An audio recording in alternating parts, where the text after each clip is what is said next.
how frustrating a broken vending machine is, right? You Yeah. punch in your order, you hear the gears grind, and then just nothing. Yeah, you hit the button again or maybe like Uh-huh. shake the glass a bit. Exactly.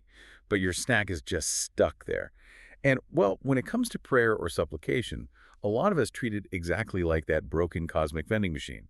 We punch in our long list of needs, we expect immediate results, and we get incredibly frustrated when nothing drops out. Which is why today we are doing a custom deep dive into an excerpt from the Divine Connection, the Quranic science of supplication. We're really trying to figure out why treating prayer this way leaves us empty-handed. Right. We want to decode the actual science of connection. Because, I mean, moving from that transactional vending machine mindset to the actual user manual provided in the text really changes everything for you. It completely shifts the perspective. The excerpt points us straight to the second chapter of the Quran, Surah Baqarah, verse 186, and it starts with a very comforting promise. It says, Allah responds to the call of the caller whenever they call upon him. Which, I mean, on the surface, that sounds like the vending machine should work perfectly every single time. Right, it does sound like that, until you read the very next part of the verse. There's this crucial caveat, which is, so that they also respond to my call and believe in me. Oh, wait, so... Yeah, the core insight here is that you cannot just ask without first obeying the command. It's fundamentally about obedience and belief forming a two-way street. So it is like trying to log onto a Wi-Fi network, or maybe tuning a two-way radio. You can speak into the microphone all day with the most urgent message in the world, but if you haven't adjusted your own frequency... Yeah, you have to match the receiver. Exactly, through your belief and your actions. Otherwise, your broadcast is just going to be static. That's a great way to put it. And if obedience is the dial that gets you on the right frequency, the text also outlines what a strong, clear signal actually looks like when you're transmitting. Okay, so how do we actually place the call then? Well, the text synthesizes two other chapters to explain this.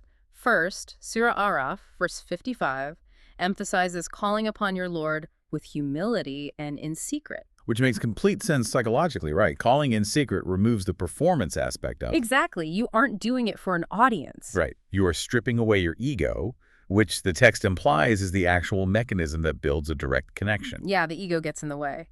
And then Surah Anbiya, verse 90, adds another layer to this. It talks about competing in good deeds and calling with both hope and fear. Hope and fear. That sounds like a really intense balancing act. Like you have to trust you will be answered while never feeling entitled to it. That tension is exactly the point. The text explicitly states that supplication is not just presenting a laundry list of needs. It is actually the result of your connection, not a substitute for it. Okay, so it is the relationship itself. Right. The formula laid out is that when your good deeds and your connected, ego-free supplications come together, that is when miracles happen. Okay, but here is where I have to push back a little, just on behalf of anyone listening. Let's say you do all of that right. You do the good deeds, you tune the radio perfectly, you pray with complete humility and absolute secret, and, well, you still don't get this specific thing you asked for. Which happens, yeah. Right, so what then? The machine is still broken. Well, no, the source addresses this exact disappointment with a really profound reassurance about unseen outcomes. It argues that you shouldn't be disappointed because what the Lord of the Worlds has prepared for you is much better than what you initially wanted. Oh, I see. So the specific item you punched into the vending machine might not actually be the best thing for you to receive in the long run. Exactly. If we connect this to the bigger picture, the text is saying the true goal isn't acquiring the items on your list, it's about building the relationship itself.